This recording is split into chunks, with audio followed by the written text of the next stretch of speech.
Salut toi! Déjà tu m'as manqué, ça fait 2 semaines que j'ai pas fait de vidéo, c'est pas bien. Et sinon, du coup, je reviens avec un update lecture des mois d'avril et de mai. Comme t'as probablement dû le voir dans le titre de ma vidéo, hein, c'est pas une révélation. Et il se trouve que ce mois-ci, donc en mai, j'ai participé au Flowers Book Challenge créé par Madame Errance. Du coup, j'ai décidé de structurer ma vidéo avec les catégories du Flowers Book Challenge, même si, comme je te l'ai dit, il y a des livres que j'ai lus avant, puisqu'il y a des livres que j'ai lus en avril, c'est pas grave, j'ai envie de structurer ma vidéo quand même avec les catégories du Flowers Book Challenge, parce que c'est des jolies fleurs toutes mignonnes, et moi j'aime bien les jolies fleurs toutes mignonnes.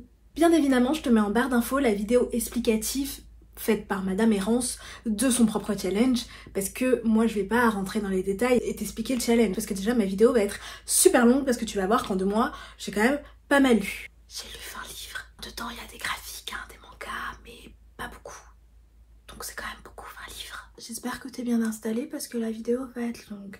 On commence avec la première fleur et c'était l'aconite. L'aconite c'est une fleur bleue et Madame Errance lui a associé le thème de la trahison. Et dans cette catégorie, j'ai lu Broken Bounce, le premier tome des Liens du Destin, écrit par Ghibli et aux éditions Corrigan. De quoi ça parle? J'ai pas trop compris l'univers dans lequel on est, hein, parce que tu verras, je vais te le dire dans mon avis, on est un petit peu plus dans une bande-annonce que dans un livre, pour moi en tout cas. Disons qu'on suit Oleander, hein, c'est elle Oleander, qui est liée à 5 mecs. On sait pas pourquoi, on sait pas comment, mais ce qu'on sait c'est que normalement quand t'es lié à des gens, t'es censé être assez proche d'eux physiquement. Et je ne parle pas de sexe, petit coquin. Enfin, si, un peu en fait. Parce que en vrai, ça marche aussi, mais c'est pas obligatoire. Enfin bref. Sauf que Oleander, elle en a décidé autrement et elle a décidé de se barrer. Et nous, au début de l'histoire, du coup, il se trouve que un de ces 5 liens, du coup, décide de la ramener à la maison. Il la réprimande. C'est pas bien, nous on a besoin de toi, il faut que tu restes ici, on a besoin de toi. Et je ne sais pas pourquoi, hein, à aucun moment je crois qu'on nous dit exactement pourquoi, ils décident de l'envoyer à l'université. Et nous, pendant tout ce tome, déjà, on va se demander c'est quoi le pouvoir d'Oleander, hein, parce que les gens ont des pouvoirs qui sont d'ailleurs de plus en plus forts, plus ils sont proches de leur lien. Nous, on va passer le tome entier à se demander c'est quoi le pouvoir d'Oleander, parce qu'elle justifie le fait de s'être enfuie en disant « Mon pouvoir est trop dangereux, mon dieu, je mettrai tout le monde en danger ». Mais nous, on ne sait pas c'est quoi son pouvoir, et jusqu'à la fin du livre, on ne sait pas c'est quoi son pouvoir. Elle nous dit « Oh mon dieu, c'est le pire pouvoir du monde, je suis un danger, mon nu mental », et nous, on doit la croire sur parole, parce qu'on n'a aucune idée. On va passer également notre temps à la suivre à l'université, à apprendre quoi? Je ne sais pas trop exactement, je sais juste qu'à un moment donné, il y a une espèce d'épreuve et c'est le seul moment où t'es là. Ah oui, c'est vrai qu'on est dans un monde magique, hein, parce que jusqu'à présent, tout le monde te parle de ses dons, mais tu les vois pas, tu vois, tu les vois là, vers la fin, tu te dis, ah ok, oui c'est vrai, il y avait des dons, ok, merci de m'apprendre c'est quoi les dons, tu vois. Et elle passe son temps déjà à se morfondre parce qu'elle se sent coupable d'avoir quitté ses liens, et en même temps, elle passe son temps à critiquer ces 5 liens en disant que c'était des gros connards. Et pour cause, c'est effectivement des gros connards. On en a même certains qui sont plus que ça, hein, c'est-à-dire qu'on est sur des agresseurs sexuels, hein, ou d'autres qui n'hésitent pas à lui mettre une puce sous la peau pour pouvoir savoir constamment où elle est. Voilà, c'est des gens formidables. Qu'est-ce que j'en ai pensé? J'ai pas aimé. J'ai passé mon temps mais à râler, à souffler. J'ai lu en lecture commune. Et les filles, elles ont dû me supporter, mais pourquoi elle fait ça? Oh là là, mais cette relation, qu'est-ce qu'elle est débile. Enfin bref, j'ai soufflé tout du long. C'était pour moi vraiment, comme je l'ai dit, plutôt une bande-annonce. C'est-à-dire que tout le tome, on est quand même sur 300 pages, où tout le long, on est en train de nous teaser ce qui peut avoir d'intéressant dans cet univers. On est en train de nous teaser les dons de tout un chacun, on est en train de nous teaser les enjeux qu'il peut avoir par la suite, on est en train de nous teaser tout un tas de trucs, mais il se passe rien, tu vois, c'est juste on est là, ah il peut se passer ça plus tard, il peut se passer, mais il se passe rien. J'ai juste l'impression de suivre une meuf à l'université qui se fait des copines et qui parle de garçons à longueur de journée. J'en ai strictement rien à faire. Ou au départ, j'ai quand même hésité à lire le tome 2 parce que tout le monde m'a dit « Ah mais le tome 2 il est beaucoup mieux et tout ». Effectivement, celui-là est pas mal introductif. Pour moi, c'est pas juste qu'il est pas mal introductif, c'est que c'est une bande-annonce, c'est pire que ça. Introductif, ok, j'accepte. Là, on est vraiment sur regarde ce qui va se passer. Non, je ne lirai pas la suite, probablement que je revendrai ce tome-là. Vraiment, ça l'a pas fait avec moi. Et attends, j'ai oublié de parler d'un point, c'est-à-dire la plume. la plume, elle est désagréable. Elle est d'une vulgarité, elle dit des gros mots toutes les lignes, et ça, je m'en fiche. Moi, il y a vraiment des plumes très vulgaires que je peux aimer vraiment beaucoup, beaucoup, tu vois. Je sais que ça peut en déranger certains, moi, c'est pas ça qui me dérange. C'est que je trouve que c'est très mal écrit. C'est extrêmement mal écrit. J'ai l'impression de lire le texte d'une personne, je sais pas quel âge elle a, l'autrice, mais j'ai l'impression de lire le texte d'une personne qui est au lycée. Bref, ça l'a pas du tout fait avec moi, et je crois que c'est ma pire lecture de ces 2 derniers mois. Vraiment, c'est un non. La deuxième catégorie représente le camélia. Du coup, c'est une fleur rouge et Madame Errance a associé les thèmes de la fidélité, mais pas forcément la fidélité amoureuse, mais éventuellement la fidélité à une saga, à un auteur, à un genre, à un personnage. Et comme j'ai pas lu de livre rouge ce mois-ci, je suis vraiment moi restée sur le thème, et donc du coup j'ai mis surtout des suites de sagas, tu vois. Et du coup j'ai lu le tome 9 et le tome 10 de l'Attaque des Titans, écrit par Hajime Isayama et aux éditions Pika. Du coup on est au tome 9 et au tome 10, donc je vais pas en parler en détail, bien évidemment, je vais être très concise. Je vais juste signifier qu'encore une fois, c'est génial, l'Attaque des Titans, c'est formidable. Notamment dans le tome 10, il y a une révélation, mais qui s'est faite d'une façon, ça m'a fait mourir de rire. J'ai jamais vu une révélation faite comme ça. Il y a des morts, il y a des pleurs, il y a de la tension, on adore. J'ai également lu le tome 3 et le tome 4 de la saga Blackwater, écrit par Michael McDowell et aux éditions de Monsieur Toussaint Louverture. J'ai beaucoup aimé ces 2 tomes. Dans le tome 3, pour commencer par celui-là, c'est vrai qu'au début, j'étais en mode, je suis un petit peu lassée de cette saga, tu vois, ça se renouvelle pas, et en fait, au fur et à mesure de ma lecture, en fait, c'est génial. La fin est géniale. Voilà, la fin est géniale. J'ai fini le livre, j'étais comme ça. Quoi? Voilà, c'était mon magnifique jeu d'actrice pour te montrer ma réaction à la fin du tome 3. Les personnages sont encore... En fait, les personnages sont vrais. Ils ont tous un côté où tu te dis, ok, c'est pas une bonne personne, et tous un côté où tu dis, ah, quand même, j'aime bien. À part Marie-Love. Marie-Love, tu dis jamais qu'elle est mignonne. Vraiment jamais. Le tome 3, vraiment, en fait, ça a été en crescendo, c'est-à-dire que le début, ouais, le milieu, ouais, la fin, oui. Pour ce qui est du tome 4, le tome 4 du coup se renouvelle complètement parce que on découvre des nouveaux personnages, on en apprend beaucoup plus sur des personnages qu'on avait depuis le début mais dont on n'était pas si proche que ça, là on devient très très proche. Comme dans tous les tomes, il y a des trigger warnings, c'est-à-dire qu'il y a notamment des violences faites aux femmes. Dans le tome 4, du coup, comme son titre l'indique, la guerre, on nous parle du coup de la Seconde Guerre mondiale, mais on est très très loin, c'est-à-dire que nos personnages, alors il y a peut-être des personnages qui vont faire la guerre, peut-être pas, je vais pas vous dire, mais en tout cas, nous, ce qu'on suit, il reste à Perdido, tu vois, parce que Perdido est pour moi un personnage important de la saga, en fait, tout aussi important que n'importe quel autre protagoniste, et du coup, on reste bien évidemment dans cette ville quasi tout du long, mais justement, ce qu'il y a de bien, c'est que du coup, on voit les conséquences de la guerre qui se passe quasiment à l'autre bout du monde, hein, pour eux, sur Perdido. J'ai trouvé ce truc-là assez intéressant parce que c'est vrai que souvent quand on nous parle de Seconde Guerre mondiale, on est en plein dedans, tu vois. On est dans les batailles, on est dans les trucs. Là, on est vraiment sur les conséquences de la guerre. J'ai aussi lu dans cette catégorie, décidément cette catégorie n'en finit pas, Levana, qui est en gros un tome compagnon du point de vue du méchant de la saga des Chroniques Lunaires, écrit par Marissa Meyer et aux éditions Pocket Jeunesse. Je vais pas en parler pendant très longtemps parce que j'en parle déjà dans ma vidéo où je parle de la saga entière des Chroniques Lunaires, je t'invite à aller la voir si tu ne l'as pas déjà vue.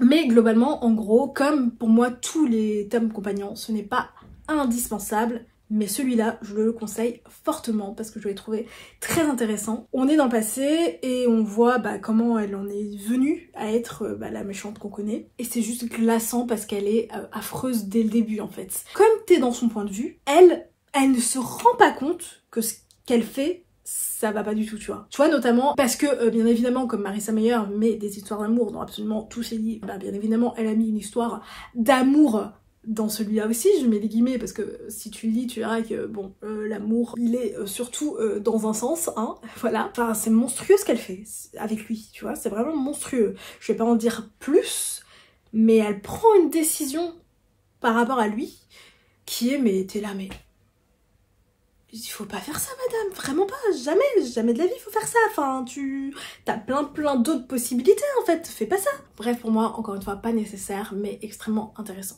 Et enfin, pour finir avec cette catégorie-là, hein, qui est interminable, je crois que c'est là où j'ai le plus de livres à te présenter, j'ai aussi lu Les Sœurs Perdues, qui pareil que Levana, c'est un tome compagnon, mais qui cette fois se passe dans la saga du Peuple de l'air, qui suit pour le coup les aventures de la sœur jumelle de Jude, mais là, contrairement à Levana où on est vraiment sur une histoire que nous on n'a jamais vue, Là, on suit plus ou moins les aventures du tome 1 à travers les yeux de Terrine. Pour le coup, c'est typiquement un tome compagnon que moi j'ai trouvé complètement osef. Ça m'a rien apporté de lire ça. J'en avais vraiment rien à faire. On passe à la catégorie suivante. Il s'agit de la catégorie qui concerne l'azalée, donc une fleur rose, et le thème associé c'est l'amour sincère. J'ai lu Le Chant du Corbeau, écrit par Tidji Clown et aux éditions Bookmark. Moment superficiel, attention les yeux.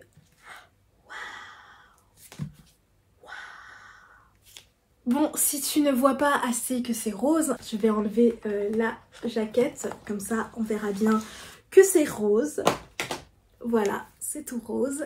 Et ça rentre du coup dans les deux thèmes, puisque ça marche aussi bien avec Amour sincère que avec Rose. Le Chant du Corbeau est un tome 2, c'est le deuxième tome de la saga du clan Bennett, et du coup je ne vais pas t'en faire un résumé. Ça juste qu'en gros ça parle de loup-garou. Qu'est-ce que j'en ai pensé? Bon, le tome 1, ça a été un véritable coup de cœur pour moi. Vraiment, je pense que ça doit être ma meilleure lecture de 2024. Je pense, peut-être que j'ai tort, mais je crois. Le Chant du Corbeau, c'était presque aussi bien.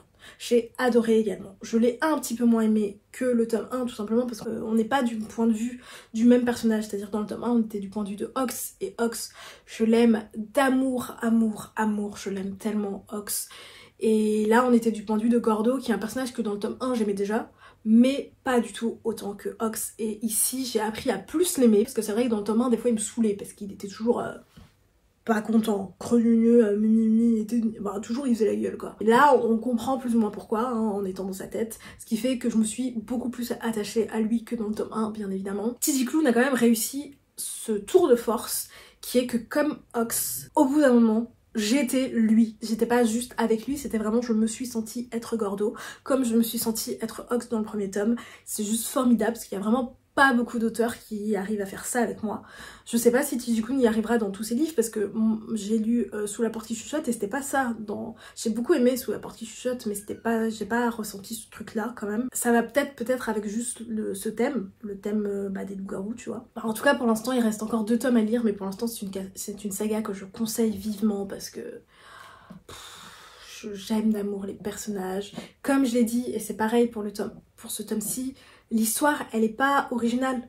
C'est-à-dire que c'est une histoire de loup-garou comme tu as déjà lu si tu as lu des histoires de loup-garou. Mais par contre, ce truc, ce lien que tu as avec les personnages, ce lien que les personnages ont entre eux, c'est juste formidable parce que c'est du found family, donc c'est des gens qui se découvrent une famille, les liens entre eux sont très très forts, il y a des histoires d'amour, et juste pour te montrer, hein, pour fangirler, une petite image, hein. Ils sont mignons, on perd les câlins. Ensuite, pour continuer avec le thème de l'amour sincère, j'ai lu 2 livres de Mathias Malzieu. Il s'agit de Métamorphose en bord de ciel et Le plus petit baiser jamais recensé. Et les 2 sont aux éditions Flammarion.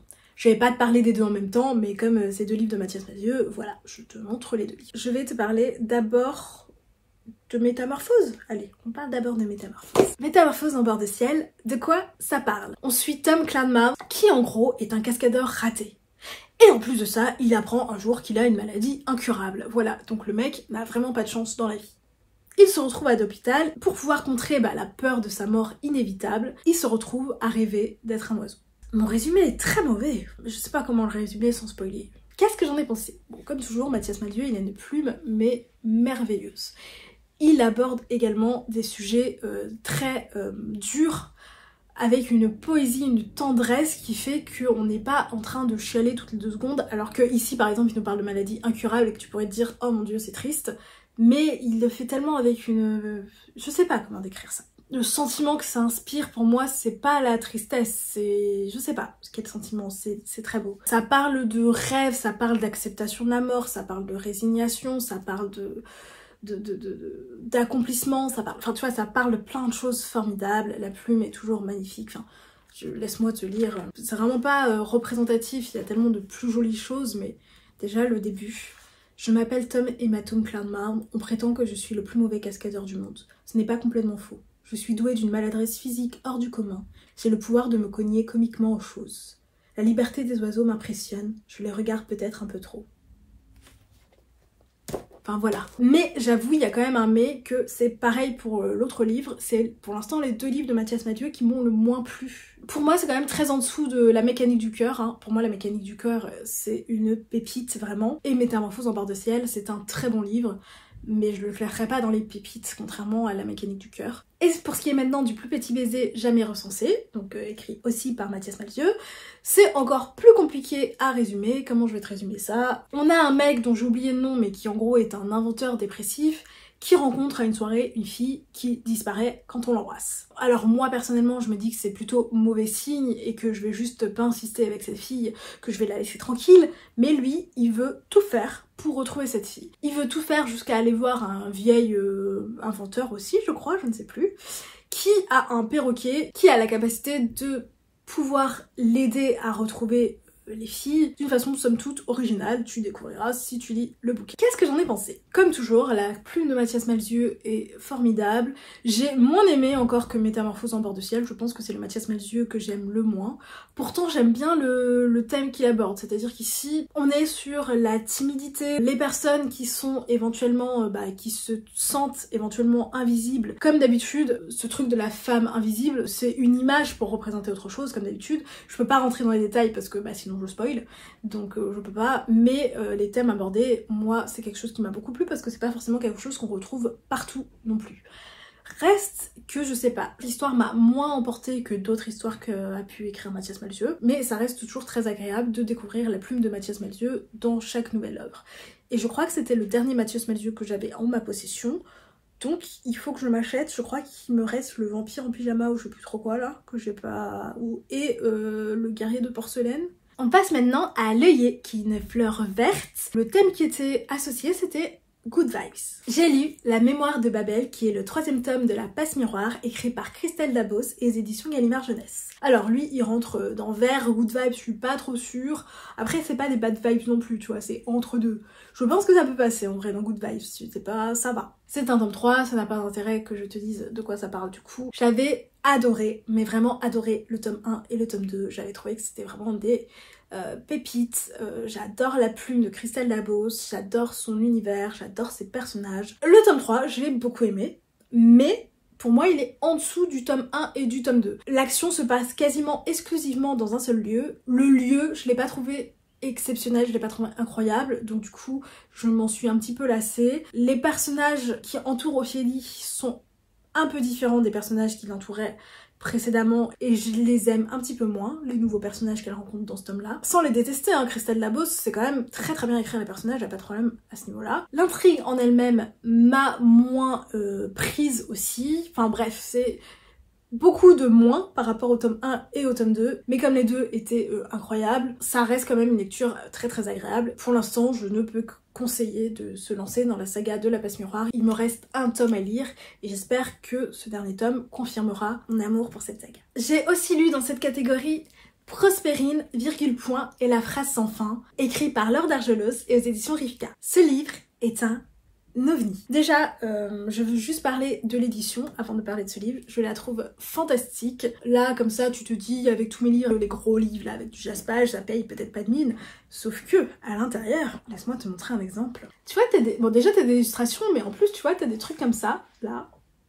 Tu vois, où on joue avec le texte, c'est-à-dire qu'elle grimpe sur le texte. Enfin voilà, moi ça m'a vraiment beaucoup plu. À chaque fois que je découvrais un truc comme ça, j'étais là, oh, trop bien. Voilà, je suis une enfant, ne me juge pas. Prospérine, virgule point et la phrase sans fin. De quoi ça parle? On est dans un monde un petit peu particulier. On est exactement à Demi-Mot, qui est une bourgade qui existe uniquement pour prendre soin du manuscrit inachevé d'une meuf. Tu vois, il y a une meuf, elle a écrit, elle a pas fini son manuscrit, et t'as des gens dans une petite bourgade qui prennent soin de chaque mot, de chaque lettre, de son manuscrit. Et nous, dans cette petite ville-là, on suit Prospérine, virgule point, c'est elle, Prospérine, virgule point, qui tient tranquillement une boutique de plantes et qui découvre un jour, en plein milieu de sa boutique du coup, un cadavre. Voilà. Oh mon dieu, elle fait venir des enquêteurs, les enquêteurs en ont juste rien à faire, ils disent oh bah il est mort de mort naturelle, voilà c'est tout, et ils se barrent. Elle n'y croit pas une seule seconde, elle est persuadée que c'est un meurtre et qu'il a un lien avec le fameux manuscrit inachevé.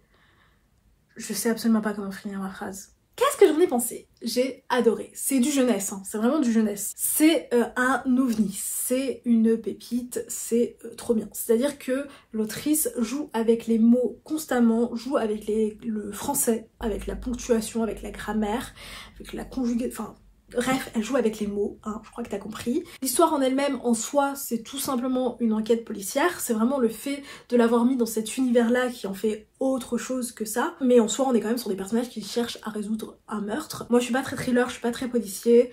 Et pourtant, peut-être que la version enfant de ce genre-là me plaît beaucoup plus, je ne sais pas. D'ailleurs, quand j'étais petite, j'adorais Alice Détective, je crois que ça s'appelait, là, les livres dans la collection verte, là, je sais plus comment ça s'appelait, mais j'en avais beaucoup et j'adorais ça. Donc j'adorais les histoires comme ça. Donc peut-être que je suis restée à ce stade-là. C'est possible, je ne sais pas. Je conseille vraiment Prospérine, virgule point et la phrase sans fin. Bien évidemment, si tu n'aimes pas le jeunesse, ça va pas te plaire, ça. Hein. Si tu n'aimes pas les livres what the fuck, ça va pas te plaire. Si tu as horreur les policiers, ça ne va pas te plaire. Si, enfin bref, il y a plein de raisons qui font que peut-être ça ne va pas te plaire.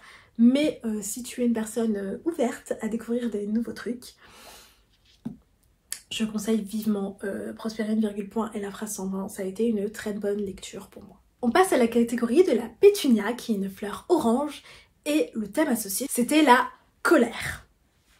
Pas content. Et dans cette catégorie, j'ai lu L'âme du vent, écrit par Amandine Grosso et aux éditions Iméris. Wow.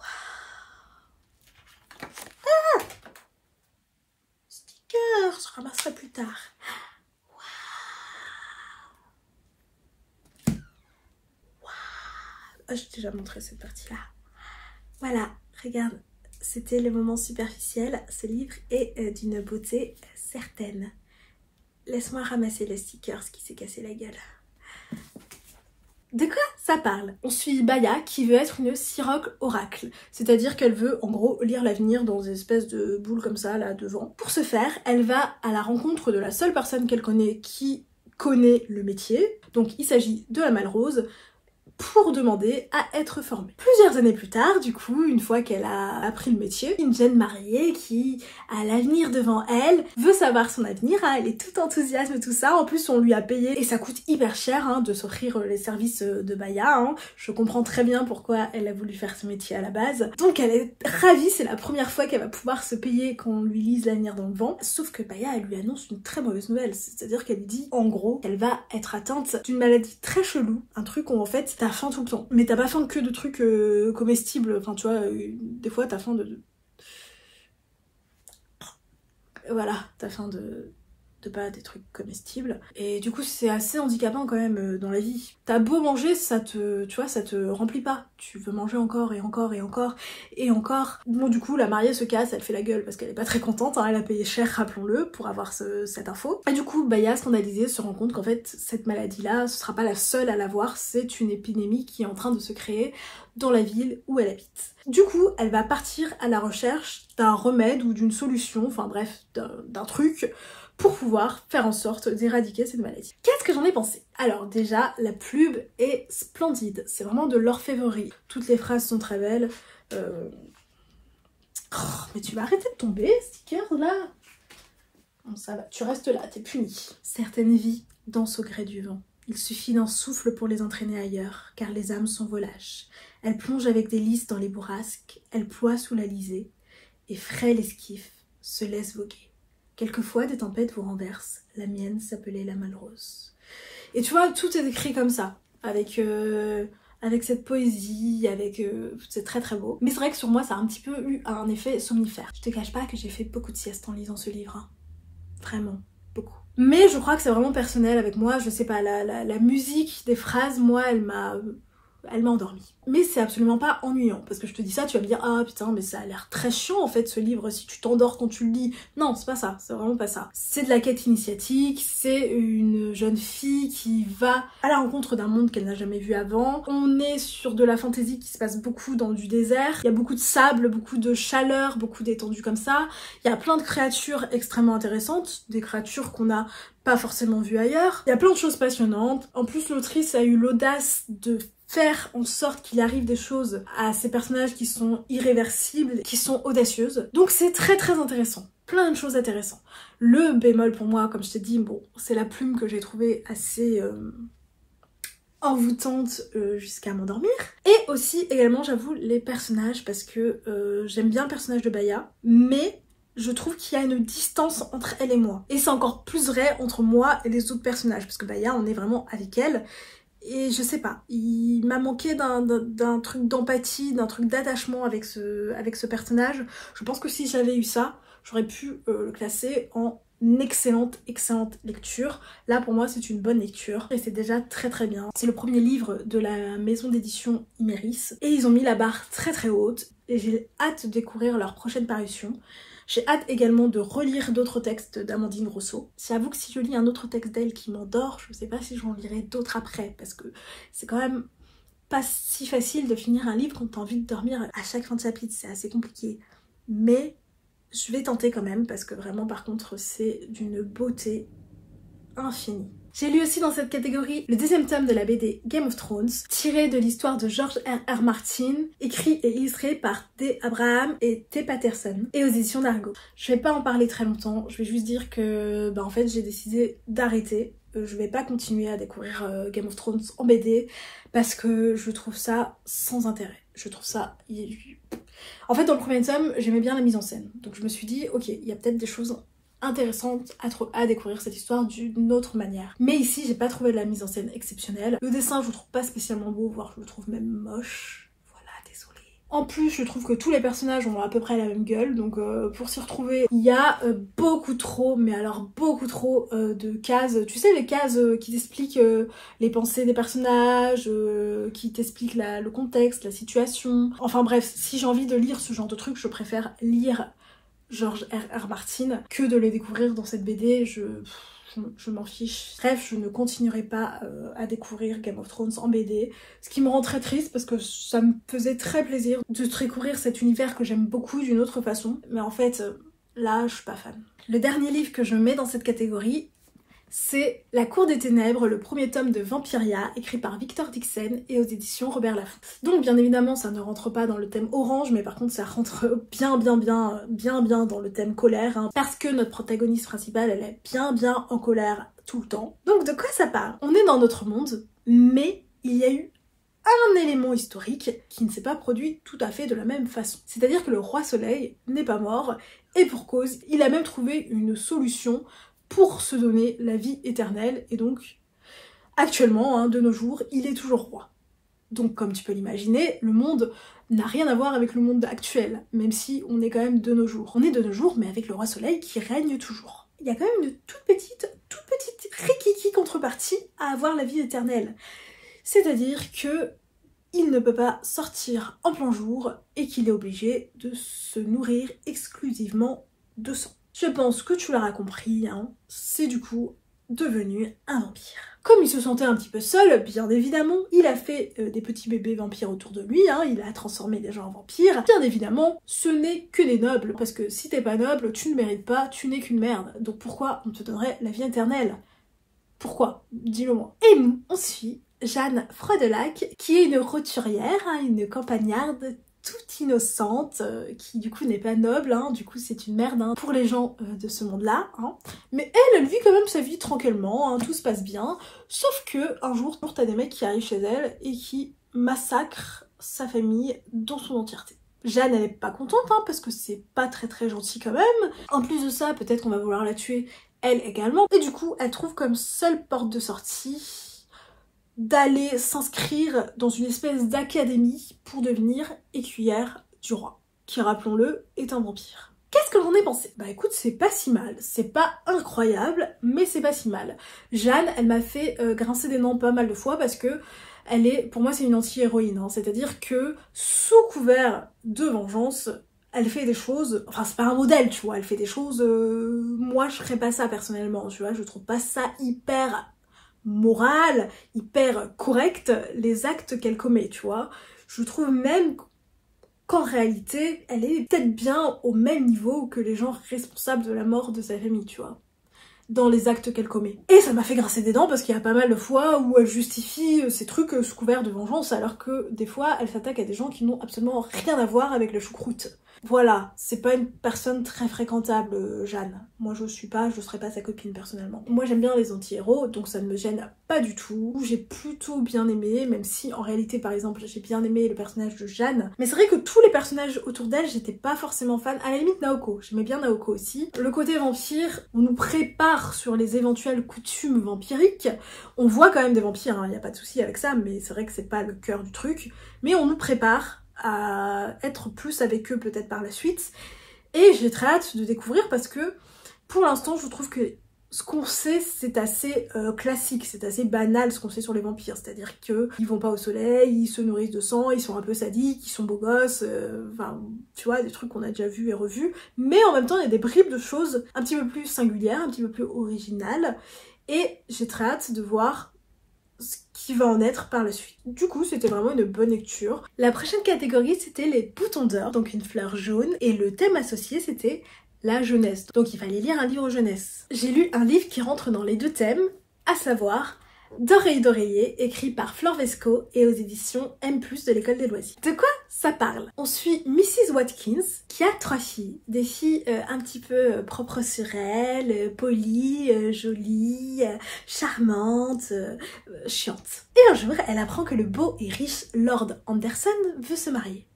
Formidable, elle a 3 filles! Sauf que, pour ce faire, le petit coquinou de Lord Anderson veut que ses prétendantes restent dormir au château pendant une nuit. Mrs. Watkins est scandalisée. Enfin, ça va contre les mœurs, c'est choquant, c'est un dépravé, un pervers. Mais elle va quand même y envoyer ses filles accompagnées d'une servante en soum-soum comme ça la nuit, hein, en scred, parce que quand même il est très très riche et que l'argent c'est vachement bien. Est-ce qu'une des filles qu'elle a envoyées au château va réussir l'épreuve? Est-ce que non? Tu le découvriras si tu lis D'oreille d'oreiller. Qu'est-ce que j'en ai pensé? Mais c'est génial, c'est juste génial, j'ai adoré. Comme Prosperine, c'est vraiment un livre jeunesse. Si t'aimes pas les livres jeunesse, je pense que ça va pas te plaire. C'est une réécriture de La princesse au petit pois. Tu sais ce conte qu'il y a pas beaucoup de gens qui connaissent, mais avec une princesse qui dort sur plein de matelas entassés et à un moment donné, il y a un petit pois dans l'histoire. Du coup, ça fait plaisir parce que ça change des énièmes réécritures de La Belle et la Bête. On est quand même parti sur autre chose. Flore Vesco, elle a une plume, j'adore. Je la trouve très juste. L'histoire, ce qui est marrant, c'est qu'on part sur quelque chose pour arriver sur quelque chose d'autre. Je vais pas en dire plus, mais vraiment, tu vois, c'est assez court et pourtant, j'ai l'impression d'avoir lu une histoire beaucoup plus longue. Parce que moi, il faut savoir que les histoires courtes, souvent, je m'attache pas au personnage et du coup, souvent, ça a du mal à marcher avec moi. Ici, ça a vraiment fonctionné. Ça a vraiment fonctionné de ouf sur moi. On est sur plusieurs thèmes abordés fascinants. C'est vraiment trop bien. Et notamment, un des thèmes abordés, c'est qu'est-ce que les jeunes filles peuvent faire seules dans leur lit la nuit. Je ne sais pas. Je sais que toi tu sais, petit pervers. Dis-le moi en commentaire. Donc, comme tu l'as compris, ça aborde, entre autres, hein, parce que ça aborde plein de choses, hein, ça se résume pas du tout à ça, mais c'est le seul sujet dont je peux parler sans spoiler, je pense. Ça aborde du coup un petit peu la sexualité. Et tu me diras, oh mon dieu, mais tu nous as dit que c'était du jeunesse, c'est scandaleux! Je te rassure, on n'est pas sur du smut, on est vraiment sur une façon très belle, très poétique de nous parler de sexualité. On n'est vraiment pas sur un truc... Et c'est pas le seul thème, hein. On parle pas que de sexe tout le long, vraiment pas. Je sais pas comment te décrire, là tu dois juste te dire, ah, la meuf est chelou, elle est en train de nous dire qu'on ne parle de sexe et que c'est beau. Et qu'en plus c'est du jeunesse, donc c'est fait pour les enfants. Il faut le lire hein, pour savoir de quoi je parle. Sur le côté jeunesse, il faut savoir qu'on n'est pas sur un livre que je conseille spécialement pour les enfants, tu vois, de 6-7 ans. Ça va pas les choquer, hein, y a rien de choquant. Mais il y a moyen que ton enfant te pose beaucoup de questions embarrassantes s'il lit ça à cet âge-là. Je conseillerais plus, tu vois, vers à partir de 11-12 ans. D'oreille d'oreiller, c'est formidable. J'aime beaucoup. J'ai aussi lu dans cette catégorie le tome 1 d'un livre dont on ne doit pas prononcer le nom. Chut. Et je vais pas t'en parler, je le mets juste parce que ça fait partie de mes lectures et que je n'ai pas envie de mentir sur mes lectures. Si jamais tu n'es pas au courant, l'autrice, on l'aime pas beaucoup. On passe maintenant à la prochaine catégorie et l'avant-dernière, en réalité même la dernière des catégories officielles puisque la dernière est une catégorie bonus. Il s'agit de l'iris, qui est une fleur violette, et le thème associé, c'était la diversité. Et dans ce thème-là, j'ai lu Babel, écrit par R.F. Kuang et aux éditions de Saxus. J'ai fait un vlog sur Babel, je t'invite à aller voir mon vlog parce que j'en parle en détail. Là, je vais te faire un résumé très court, je vais te donner un avis très court. Si tu veux que j'en parle plus longuement avec toi, va voir mon vlog. De quoi ça parle? On suit un petit garçon à Canton qui est à deux doigts de la mort. Il est comme ça, là, à l'agonie. Enfin vraiment, il est en train de crever. D'ailleurs, à côté de lui, il y a le cadavre de sa mère qui est déjà en train de se décomposer. Hein. Voilà, charmant. Hein. Sauf que un professeur arrive et lui fait toucher une barre magique. Et je ne parle pas de son pénis, bien évidemment. La barre magique en question, qui est en gros une barre d'argent, hein, le soigne. Et le professeur décide de le ramener avec lui, chez lui à Londres. Le petit garçon, hein, ce petit garçon cantonné du coup, s'appelle Robin. Enfin, il s'appelle pas Robin, il a un autre nom mais nous on le sait pas parce que dès le moment où le professeur le ramène à Londres, il lui dit qu'il doit changer de nom et de prénom pour trouver un nom plus approprié aux Anglais. Hein, parce que les Anglais sont visiblement trop cons pour comprendre un nom et un prénom qui ne viennent pas de leur pays. Enfin, moi, personnellement, c'est ce que je me dirais si jamais on me disait que c'était incapable de prononcer mon nom et mon prénom. Mais soit! Donc du coup, il choisit le nom de Robin Swift. Et ce petit garçon, donc Robin Swift, a été ramené par le professeur pour pouvoir étudier les langues. Pourquoi faire, hein, parce que c'est un petit peu chelou hein, d'aller chercher un garçon dans un autre pays et lui dire « Je t'héberge, je te nourris, mais en contrepartie, je veux que tu étudies des langues. » Mais très vite, on apprend que c'est dans le but de l'envoyer à Babel, une partie d'une des universités d'Oxford, qui s'occupe de la traduction. Tu me diras quel intérêt, enfin quel est l'intérêt dans cette histoire? Tout simplement, je vais pas t'en dire plus, mais le travail de traduction a un grand rôle dans la société, puisqu'il est lié au système de magie de cette société-là. Et donc du coup, bah, les gens qui maîtrisent ce système ont un grand pouvoir dans la société. C'est, comme tu l'auras peut-être compris, de la Dark Academia, c'est-à-dire qu'on est quasiment tout le roman, on est à l'université avec Robin, et on suit ses études. Qu'est-ce que j'en ai pensé? J'ai adoré. Pour moi, Babel, c'est vraiment une pépite. J'ai dit tout à l'heure que je pensais que Le Chant du Loup était mon livre préféré de 2024, mais je crois qu'ils sont à égalité avec Babel. C'est vraiment... Ils ont rien à voir, les deux, ensemble. Hein. Babel, ça te parle de traduction, il y a une grande réflexion sur le travail de traduction, c'est fascinant. Ça te parle de colonialisme, ça te parle de racisme, d'appropriation culturelle. La liste de sujets importants dont ça parle, elle est longue, mais alors... c'est un monument, la liste. Ce livre est important. Et en plus, ça le fait avec une intelligence. R.F. Kuang, elle a une intelligence dans son propos. C'est vraiment formidable. C'est de la fantaisie. Mais c'est de la fantaisie dans lequel est la magie, et je mets des guillemets à magie parce qu'en fait, dans ce monde-là, c'est pas considéré comme de la magie, mais bien comme de la science. C'est un savoir-faire, c'est quelque chose qui s'apprend, c'est pas quelque chose d'inné, tu vois, c'est pas je me réveille avec un don, non pas du tout. On est plus longtemps sur l'apprentissage, sur le savoir-faire qui n'a rien de magique pour le coup, que sur l'utilisation en elle-même, du coup, de cette science, hein, fictive, mais d'une science quand même. Donc, si toi t'as envie de voir de la magie, des pouvoirs de partout, c'est pas là-dedans. Vraiment pas. C'est quasiment un prétexte à l'histoire, parce que, hors ce truc-là, on a l'impression d'être vraiment dans le Oxford des années 1800. L'histoire est similaire, enfin plein de choses sont similaires. Il y a vraiment que ce truc-là, alors qui change beaucoup de choses hein, dans la vie des habitants, hein. C'est presque comme l'invention de l'électricité, mais c'est pas omniprésent. Si tu veux une fantaisie où ça se balance des sorts de partout, c'est vraiment pas là-dedans. Hein. En fait, tu ressors pas indemne de cette lecture. Tu ressors en ayant des réflexions que t'avais pas avant, en ayant des infos que t'avais pas avant. Bref, j'ai dit que j'allais pas en parler trop longtemps et là je suis en train de te faire une dissertation sur le sujet. Va voir mon vlog. Et enfin, on passe à la dernière catégorie qui est le muguet. Donc une fleur blanche, et il fallait lire soit un one-shot, soit un livre qui vous sort de votre zone de confort. Comment Le Prince Cardan en est venu à détester les histoires, écrit par Holly Black et aux éditions Rajout. En gros, c'est un recueil de nouvelles qui se passe dans l'univers du Peuple de l'Air, où on suit l'enfance notamment, et en vrai, on suit aussi des choses qui se passent après la fin de la trilogie du Peuple de l'Air, mais on suit le personnage uniquement de Cardan. C'est un livre illustré, hein, d'ailleurs, les illustrations sont vraiment très belles.